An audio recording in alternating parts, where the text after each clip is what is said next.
want me to move. The problem is, family, and this is just another thing, and I'm gonna get into the stories real quick, and then we'll end the live because I know I'm going long.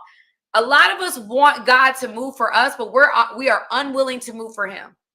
God, I want you to help me with this, please, da da da. And he asks you to do something. You're like, oh, I'm sleepy. I don't want to do that. God, please. I just need you to do this one. I need this job. I need to win this. And he's like, okay, so I need you to do this. And you're like, that's a little uncomfortable. I don't want to do that. Can we do something I'm more comfortable with? It's like, no. I said this, and you've decided to do that. I'm over here asking, like, that's the problem. The problem is you want God to move mountains for you, but you're not willing to cross puddles for him. And C said it best. God is like, when you move, I move. When you move, I move. You over here saying you not going to, and you not willing to do this, and da da da da da. God is like, no.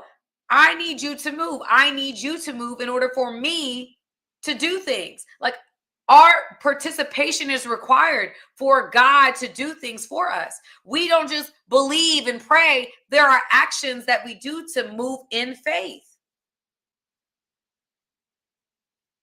That's just what it is. Okay? All right, let's move to the next one. So there are some stories, like I said. One of the biggest stories that I've held on to, y'all, and it's really actually an incredible story. It's the story with Noah, right? Noah is being instructed to build an ark, right? Noah's building an ark, and it hasn't rained in centuries. They don't even know what rain looks like. So they're looking like, he's like, okay, well, I'll go ahead and build this ark. And God gives him the instructions to build the ark, and then he goes away. And he's like, wait, hold on. So, and you don't really hear the in-between. But y'all, I looked this up. Did you know he was building an ark for 75 years? Noah was building an ark for 75 years, and it never rained. Can you imagine believing God for something and doing something, and it didn't happen for 75 years?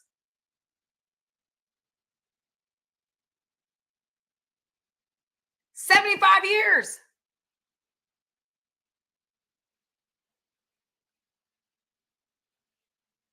It says that in the Bible, it was like, I think it was like 120. It was how many years? Like 120 years.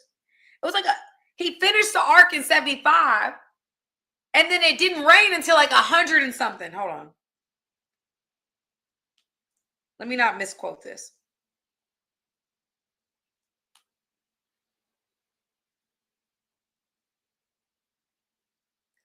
Okay. So it says it took him about 55 to 75 years to build the ark.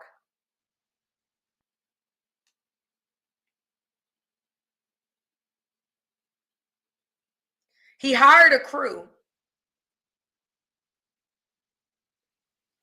And it actually started to rain 120 years later. 120 years later. They estimate it took between 55 to 75. Can you imagine you're building an ark for 55 to 75 years and it never rains, and you're still building the ark? You're still faithful to the promise. He didn't see a cloud of rain for 55 to 75 years. Can you imagine the doubts? Can you imagine what everybody was talking about when they saw him? Can you imagine the things that they were facing?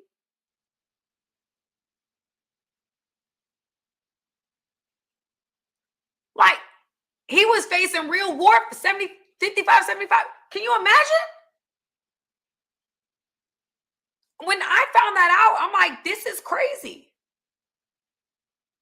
Did you know that David was anointed king? It took him about 20 years to actually become king. For Joseph, it was about a 20-year process as well. From him having the dream to him becoming to becoming the second in command, which reflected the dream, it was 20 years. They had faith for what that was for. They held on to that promise and they never let go, not for 1 year, not for 2 years, not for 3 years, not for 5 years, but for some people in the Bible, well over 20 years.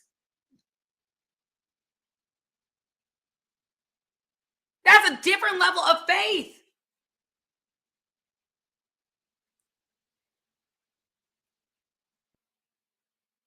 Meaning that they got a word and they didn't expect it to happen tomorrow. They didn't expect it to happen the month after that. They were like, listen, we're waiting in anticipation for rain, even though I haven't seen rain. I don't even know what a cloud and sky look like, but I'm still building this ark. Some of us think that once we take the leap of faith, thank you, Holy Spirit, they take the leap of faith. They're like, oh, it's supposed to happen right then and there. Okay, I take the leap of faith. Bless me. I take the leap of faith. Every promise God gives us it takes process. There's always a process. Everybody had a process in the Bible. No one escaped it. I'm so tired of people saying, well, if God told you to do it, it would be easy. Oh, if God brought you into the relationship, it would be easy. Or if God told you to get the job, it would be easy. No, there's always process to the promise. It always looks like it's not going to happen or never going to happen before it happens. That is the process. And so if you're walking in the unknown with me right now, anybody that's watching me that have been walking in an unknown season, you feel like God has brought you to the place that you are right now. And you have no idea where you're going. And you feel like you're walking in the dark. And you feel like God was the one who told you to be here. And you're saying, I don't know what God is doing. I thought he told me this, but all hell is breaking loose. That means you're in the right place. That's what it means. It doesn't mean you went the wrong direction. It doesn't mean that, oh gosh, I got to go back to Egypt where I came from. It means you're in process. It means you're on the way to the promise. It means you're exactly where you're supposed to be. And a lot of us, when we get uncomfortable, we run away, we abandon ship because we're no longer in control of where this thing is going. And if you're trying to follow God, and if you're trying to do this thing the way he wants you to do, and you're trying to get to the promised land, there is always going to be process to the promise. Always. That's part of the plan. Why? You want to know why?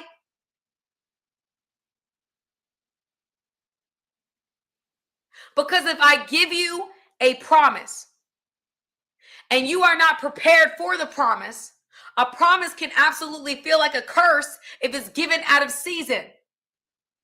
So if I say, I want to be married, let's just take it. I want to be married, but I have not gone through process.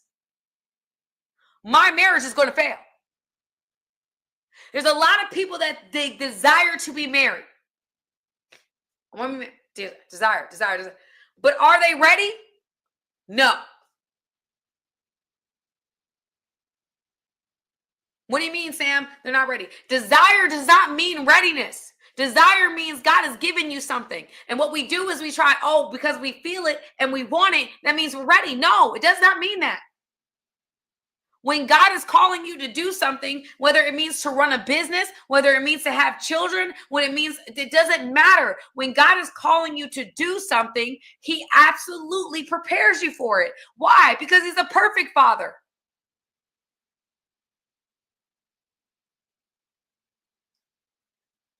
He's a perfect father. What do I mean by that? I mean that my daughter, if she came to me today and said, and she does this a lot, Mommy, can I drive the car? Soraya's 6 years old.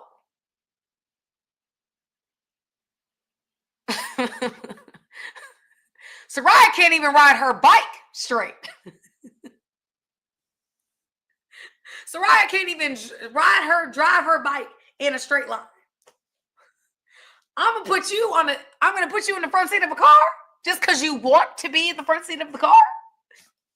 I'm gonna let you drive the whip around the block just because you want to drive the whip around the block. I'd be a terrible mother if I let my 6-year-old, who can't even ride her bike in a straight line, get behind a vehicle. Some of y'all are praying for things or believing God for things. And he's like, listen, I can't give you the promise until you get through this process. The process is not going to be fun. The process is going to require you to be vulnerable. The process is going to require you to be uncomfortable. And what I will say is that God's promises, one thing you must know about them, it's going to take longer than you want it to. It ain't going to look the way you want it to. But it's always going to be better than anything you could ever have dreamed or imagined.